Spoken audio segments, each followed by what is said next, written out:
In this quick video, I'll show you how to unprivate all YouTube videos.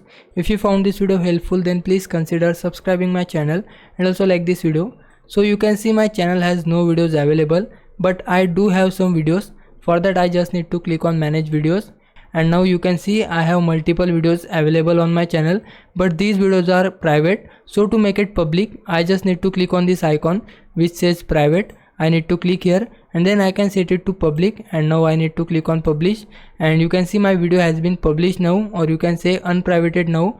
But I can select all my videos at once to make it all videos public. For that I just need to click here which says select all, then click on edit.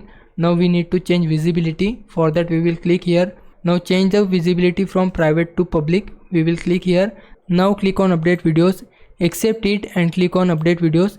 It will set all of our videos from private to public at once. Now what it will do is it will unprivate all of our videos at once, so it will save our time. Now it's your time to repay me. For that you can just subscribe my channel. I would really appreciate it. Thanks for watching.